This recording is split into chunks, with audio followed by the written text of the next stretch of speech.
سلوا التاريخ كم مجدا سطرنا على صفحاته وبه تغنى.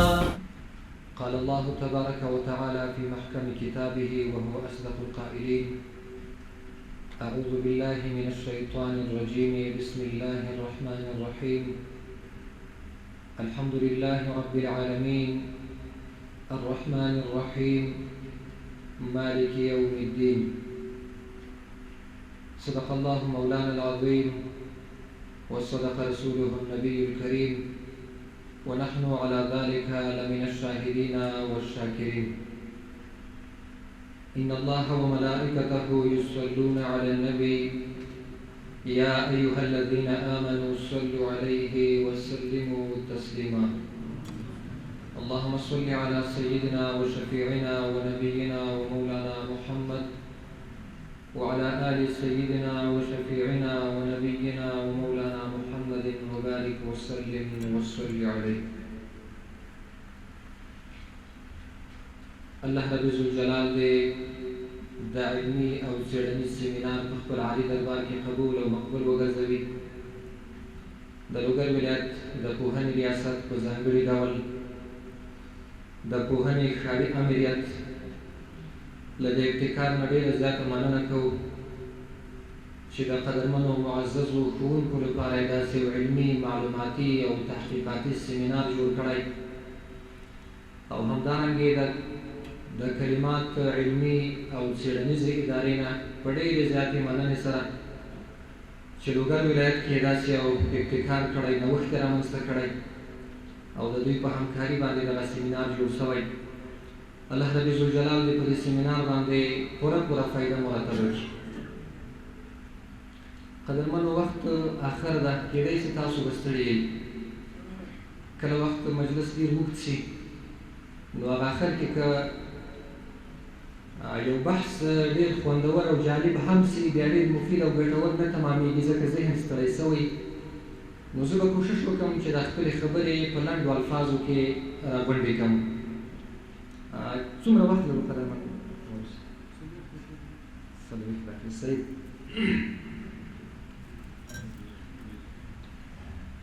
قدرمنو ښوونکو، مبارک آیت مې د تاسې حضور کې تلاوت کړ. الله رب الجلال سورة فاتحه کې فرمایي: الحمد لله رب العالمین. په دې کې مې هدف او غرض دا ده، الله مربي ده، الله تربیت کوونکی ده، او په داسې شکل سره چې هر شی خپل هر مخلوق په تدریج سره کمال ته رسوي. نو ګورئ، دغه صفت چې تربیه ورکول دي، دا د الله د صفاتو نه یو صفت ده. نو په دې بنا باندې الله دغه خپل صفت په تاسو کې ایښی. تاسو د مسلمانانو د اولادونو مربیان یئ. د مسلمانانو د اولاد تربیت تاسو کوئ. خو ګورئ الله څنګه تربیت کوي. او الله رب الجلال خپل پیغمبر صلی الله علیه وسلم ته څه ډول د تربیت کولو امر کوي، او قرآن عظیم الشان کې آیتونه نازلوي. او همدارنګې د پیغمبر علیه الصلاة والسلام د تربیت طریقه څنګه وه، په دې باندې به انشاءالله بحث وکړو. الله وایي: الحمد لله رب العالمین. حمد او ثنا هغه ذات لره ده چې هغه پالونکی د عالم ده، هغه مالک د عالم ده، هغه تربیت کوونکی د عالم ده، هغه مربي د عالم ده. عالم د دې تعریف علما کوي چې ما سوى الله دا ټول په عالم کې داخل دي. څومره کائنات چې دي، څومره موجودات دي چې الله پیدا کړي دي، که موږ تاسو سره علم شته او که موږ تاسو سره علم نشته، که د اسمانونو مخلوقات دي، که د ځمکې مخلوقات دي، هغه که د الله پاک هر قسم مخلوق ده، هغه که مایعات دي، که جمادات دي، او که نور هغه انواع د مخلوقاتو د الله دي. الله د دې ټولو تربیت کوي، پرورش یې کوي، او په تدریج سره یې کمال ته رسوي. دلته د تربیت تفسیر علما داسې کوي الله هغه ذات ده، هغه پالونکی ده، هغه مربي او تربیت کوونکی ده چې یو شی په تدریج سره کمال ته رسوي. دې کې موږ تاسو ته یو درس ده، یعنې موږ هم نشو کولی چې په یو ساعت یا په یوه ورځ کې د یو چا تربیت وکړو، سره له دې چې د الله پاک دا قدرت ده، په دې قادر ده چې په آن فن کې، په آن واحد کې د یو شي تربیت وکړي. خو الله رب ذوالجلال عادت مبارک بیا دا ده چې په تدریج سره یو شی کمال ته رسوي.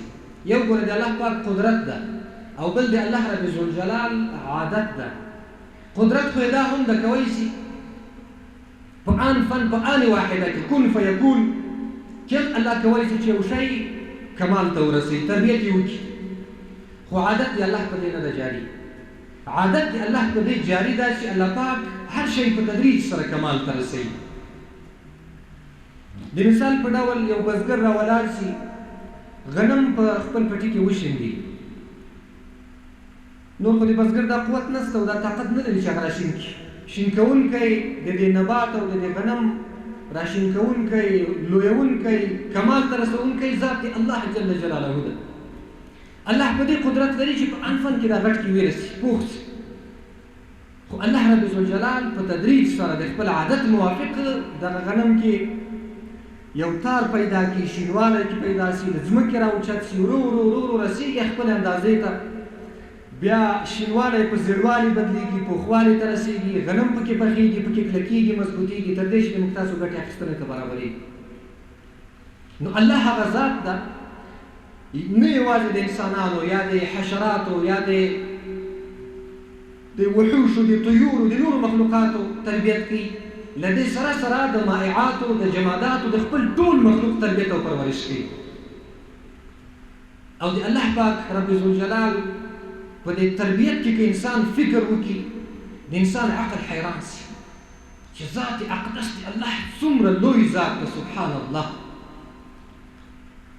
یعنې که موجوده ساین کې سړی فکر کوي، هغه شیان چې الله پاک په خپل مخلوق کې پیدا کړي دي، د هغه په اسرارو باندې انسان عالم شي، خبر شي، پوه شي، د انسان په وجود باندې، په لویوالي باندې د یو انسان عقیده لا هم مضبوطه شي، راسخه شي، محکمه وګرځي. الله پاک د خپل ټول مخلوق تربیت کوي. میګتون خو تاسو پېژنئ، سورة النمل مستقل سورت قرآن عظیم الشان کې د دې په اړه نازل ده، او دوی یو خپل نظام لري، خپل یو ترتیب لري په دې خپل منځ کې، پادشاه لري، وزیر لري، قاضي لري، عسکر لري، لکه موږ تاسو چې نظام لرو دوی هم داسې لري. په دوی کې هم ګناه شته، ځینې داسې جرمونه دي په دوی کې چې هغه دوی ته قابل برداشت نه وي، هغه ملتون وزن یې ورکوي.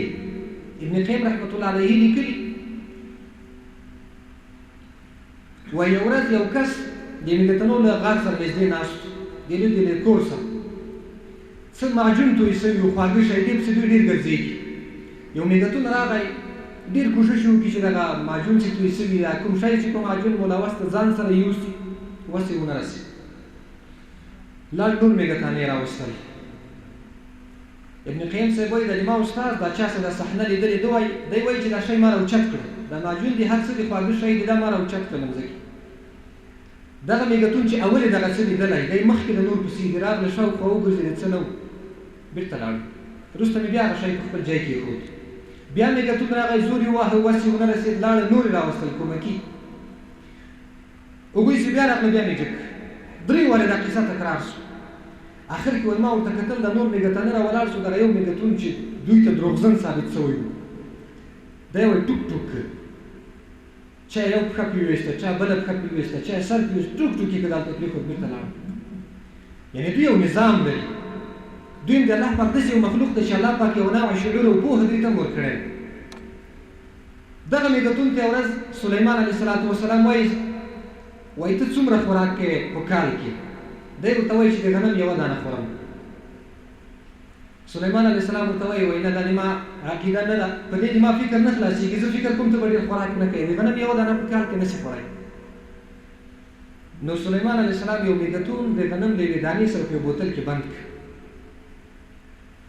کال پوره شو. سلیمان علیه السلام چې بیا د بوتل راواخیست، میږتون نیمه دانه خوړلې نیمه پاته ده.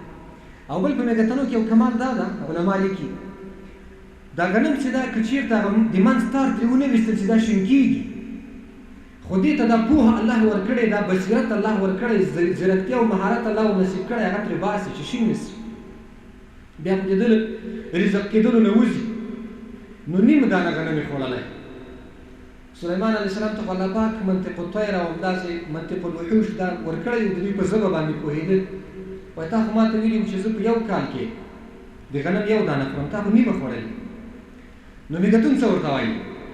وایي کله چې زه له بوتل نه د باندې وم، زه مې د خپل خالق د الله په پرورش کې وم، د هغه په پالنه او د هغه په حفاظت او صیانت کې وم. زه په دې یقیني وم چې الله ما نه ویروي، ضرور به د ما رزق ما ته رسېږي.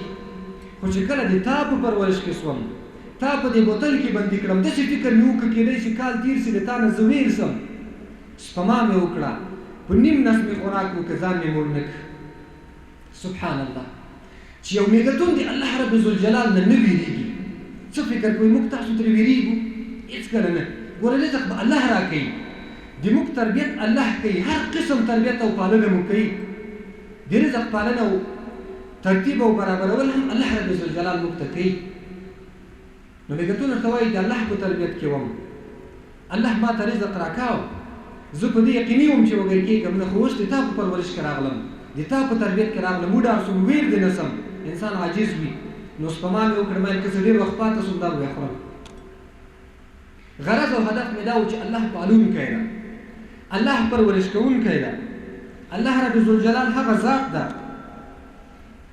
چې د خپل ټول مخلوق پالنه کوي، او رب هغه چا ته ویل کېږي چې هغه په تدریج سره خپل مخلوق مرتبې د کمال ته رسوي.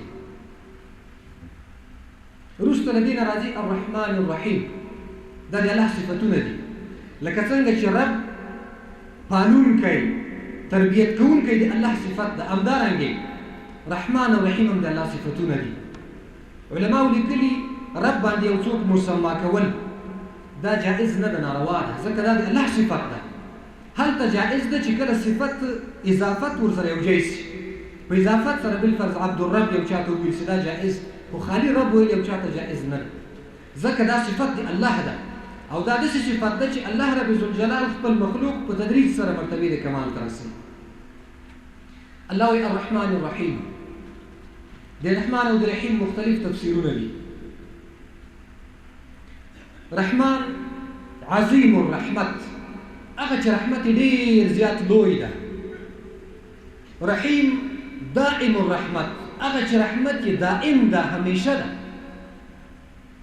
ګوره مخکې مو وویلې چې تربیت کوونکی الله ده، دغه صفت قدرمن او معزز کوونکی ده الله په تا کې ایښی، تم تربیت کوونکی. خو لکه څنګه چې الله رحمان او رحیم ده، ښوونکی به هم همداسې رحمان او رحیم او مهربانۍ په خپلو شاګردانو باندې، په جامعه کې، په ټولنه کې، په خلکو باندې. ځکه دغه صفت د ربوبیت الله تا ته هم درکړی، خپل صفت یې تا ته درکړی. نو بناءً څنګه چې الله رحمان او رحیم ده، معزز او قدرمن ښوونکی، معلم به رحمان او رحیم. نو یوه ترجمه د رحمان او د رحیم دا شوه عظیم الرحمت او دائم الرحمت. بله ترجمه علما دا کوي رحمان هغه ذات چې هغه الله پاک ده او د اسمان په مخلوق باندې شفقت کوي، مهرباني کوي. رحیم د الله هغه صفت ده چې د ځمکې په مخلوق باندې الله شفقت او مهرباني کوي. یا هم رحمان کی شفقت پدری ته اشاره ده، رحیم کی شفقت مادری ته اشاره ده. الله وایي چې ګوره انسانانو، لکه څنګه چې د تا پلار او د تا مور په تا رحم کوي، همدارنګې منبع د رحمت د شفقت پدری د شفقت مادری ذات الله رب ذوالجلال جل جلاله. پلار شفقت کوي په خپل اولاد، رحم کوي، کوشش دا کوي چې مکتب ته بوزي، مدرسې ته بوزي، د مرض او تکلیف نه وساتي، ښه پرورش او تربیت یې وکړي. همدارنګې مور شفقت کوي، مهرباني کوي په خپل اولاد باندې، هغه بیا دا کوشش کوي چې ښه خوراک ورکړي، ښه لباس ورکړي، ښه چکاک ورکړي. خدا د الله رب ذوالجلال د شفقت یو نمونه ده. منبع د شفقت پدری د شفقت مادری الله رب ذوالجلال. نو لکه څنګه چې مور او پلار په خپل اولاد شفقت کوي، الله خو په مراتبو باندې ډېر په خپل مخلوق باندې مهربانه دی. او همدارنګه استاد هم مکلف ده، ځکه استاد معنوي پلار د خپل شاګرد ده، دی به شفقت کوي او مهرباني به کوي، رحم به کوي په شاګرد باندې، له غلطو لارو نه به یې راګرځوي، داسې لاره به ورته ښیي چې په دې کې د ده خیر وي، نجات وي، فلاح وي. یا رحمان دې کې اشاره دې ته ده چې د الله رحمت عام ده، هر چا ته رسېږي. او رحیم دا په دې معنا سره چې د الله پاک رحمت خاص ده، عام په دنیا کې ده او خاص په آخرت کې. دې دنیا کې الله په کافر هم رحم کوي، تر مسلمان یې ژوند ډېر ښه برابري. خو هغه دنیا کې چې خاص رحمت او شفقت به الله په خپل مخلوق کې یوازې په مسلمان به کوي. نو په کار دا ده چې ښوونکي کې دغه صفت موجود وي. ښوونکی پالونکی ده، ښوونکی مربي ده، ښوونکی تربیت کوونکی ده، دا صفت د الله ده. لکه څنګه چې الله رحیم او رحمان ذات ده، ښوونکی به هم رحمان او رحیم ذات وي، په خپلو شاګردانو به شفقت کوي.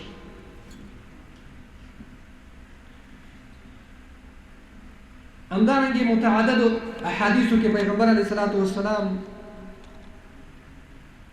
ته الله پاک داسې حکم کوي: فبما رحمة من الله لنت لهم ولو كنت فظا غليظ القلب لانفضوا من حولك فاعف عنهم واستغفر لهم. پیغمبر علیه الصلاۃ والسلام ته خطاب کوي: ګورئ تاسو د رسول الله مبارک صلی الله علیه وسلم په وراثت باندې ناست یئ. انما بعثت معلما، نبی علیه السلام وایي، او معلم ښوونکی په جامعه کې په ټولنه کې تاسو یئ. هغه د پیغمبر علیه الصلاۃ والسلام مسند نن تاسو ته پاته ده. نو نبی علیه السلام تعالی څه وایي؟ داسې ورته وایي، وایي هغه لوی رحمت چې الله په تا باندې کړی، چې هغه نبوت او پیغمبري الله تا ته درکړې ده. اوس ښوونکی هم د دې آیت مصداق ده. دغه لوی احسان چې الله په تا باندې کړی چې په دې ټولنه کې ته ښوونکی انتخاب کړی، ته مربي او تربیت کوونکی انتخاب کړی، ته د خپل پیغمبر په مسند باندې کېنولی. نو اوس ښوونکی به څه کوي؟ پیغمبر علیه السلام تعالی څه وایي چې ته څه وکړه؟ لنت لهم، په دوی شفقت کوه، مهرباني کوه، رحمت کوه، سختي او تیزي مه ورسره کوه. نو قدرمن ښوونکي ته له خپل شاګرد سره، له خپل محصل او متعلم سره نرمي کوه، په ډېرو ښو اخلاقو، په نرمو اخلاقو سره یې پویوه، تیزي مه ورسره کوه چې دغه استعداد هم مړ شي. یعنې ځینې استادان دومره سخت تیز او خشک وي چې شاګرد ورسره خبر نه شي کولی، هغه ورنه پوښتنه نه شي کولی، ځان نه شي ترې پوه کولی. او اصل علم چې حاصلېږي په افهام او تفهیم. امام ابي حنیفه رضی الله تعالی عنه الله ویل، یو چا پوښتنه ترې وکوله چې دومره لوی مقام څنګه الله درک؟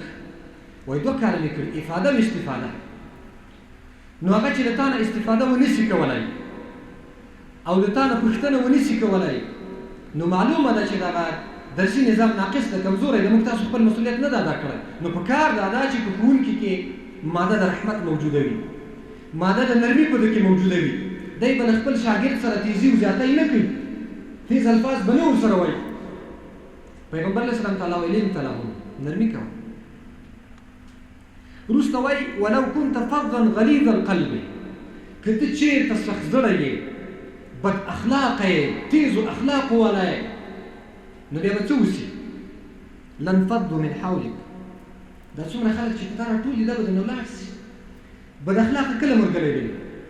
ټول ملګري ورنه ځي. اصل کې ملګري د هغه چا ډېر وي، تعلق د هغه چا ډېر وي، او چا سره محبت ډېر وي چې هغه کې ښه اخلاق وي، نیک اخلاق. نو نبی علیه السلام تعالی وایي که ته بد اخلاقه وایي، بدخویه وایي، نرمي در کې نه وایي، نو دا څومره خلک چې در باندې راټول دي دا به نه راټولېدل، ټول به درنه تللي. نو قدرمن معزز کوونکی، کوم مقام او مرتبه چې الله تا ته درکړې، څومره شاګردان چې په تا راټول دي، له تا نه استفاده کوي، د عظیم خدمت د دین او د اسلام الله له تا نه اخلي، که بد اخلاقه شوې خلک به درنه ولاړ شي. ولا مخکې شفقت صاحب تاسو ته ویلي چې زموږ استازو محسنین ترې په تنګ ول چې ته نو څوک هم پسې خفه نه وو، خو ملګري نه درلودو، بد اخلاق وو. یا همداسې و چې میتود د درس هغه طریقه یې کمزورې وه غلطه او شاګردان نه پرې استفاده نه کېده نو داسې استاد خو بیا استاد نه ده معیوب استاد ده هغه د استادي چې کوم حق ده هغه بیا نه پېژای کېږي وروسته بیا وایي فاعف عنهم واستغفر لهم نبي علیه السلام ته وایي چې ګوره د تا صحابه کرام چې د تا شاګردان دي د رسول الله مبارک صلی الله علیه وسلم د مدرسې شاګردان دي که چېرته ته دوی ته معافي ونه کړې ښه اخلاق ورسره ونه کړې دوی به له تا نه ځي نو دوی ته معافي کوه او بښنه ورته کوه الله نه مغفرت ورته غواړه نو دا موږ تاسو ته درس د دې راکوي چې ښوونکی به ضرور به متعلم غلطي هم کوي شوخي به هم کوي کله به بېادبي هم ترې کېږي خصوصا واړه وي کشران وي نه پوهېږي عقل قاصر وي د استاد په قدر او په عزت او په احترام پوه نه یا پوه وي خو ځینې وخت کې دغه عقول او فطرتونه الله پاک مختلف پیدا کړي وي نو ضرور به د تاسو په صنفونو کې د تاسو شاګردان بېادبي کوي مقابل کې به څه کوو فاعف عنهم واستغفر لهم دوه کاره به یو خو دا چې ده ته به بښنه کوئ بل ته به د ده لپاره مغفرت هم غواړئ چې الله دا د ما شاګرد ده زه د ده استاذ یم زه د ده روزونکی مربي یم الله ته اصلاح ورته نصیب کړه هدایت ورته وکړه ادب پکې پیدا کړه اخلاق پکې پیدا کړه نو ګوره بښنه به هم خپلو شاګردانو ته کوئ او دعا به هم ورته کوئ ځکه د استاذ دعا د شاګرد لپاره ډېر زیاته مفیده وي ګوره دا به د تاسو تجربه وي دا بیخي بدیهي خبره ده دنیا کې هیڅوک نه غواړي چې د ده نه د بل څوک اوچت شي هیڅوک هم دا نه غواړي د هر چا طبیعت ته تقاضا کوي چې زه دې تر نورو نه ښه یم خو البته استاذ هر وخت په خپل شاګرد دومره مشفق او دومره مهربانه دا کوشش کوي چې دا د ما شاګرد تر ما نه ښه شي همداسې ده که نه یعنې دومره شفقت استاذ کې وي په شاګرد باندې چې تر ما نه دې لوړ شي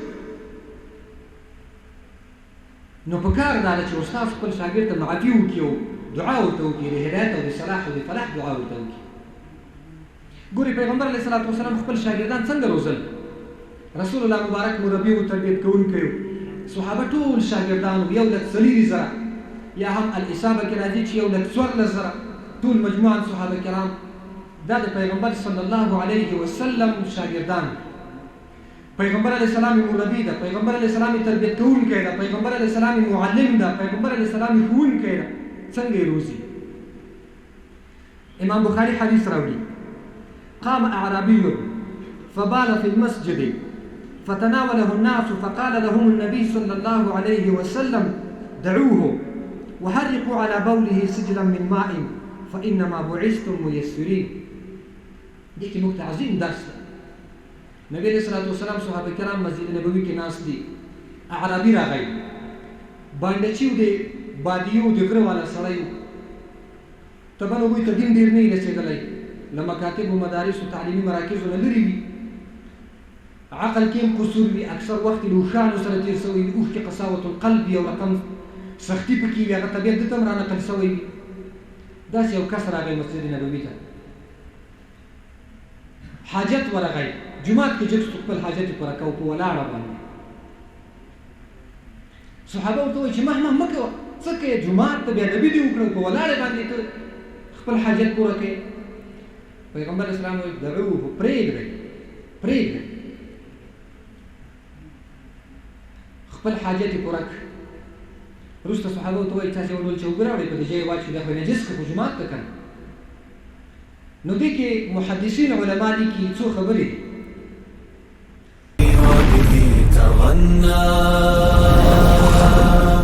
تهاب الأسد وطأتنا لأننا لغير الله كلا ما ركعنا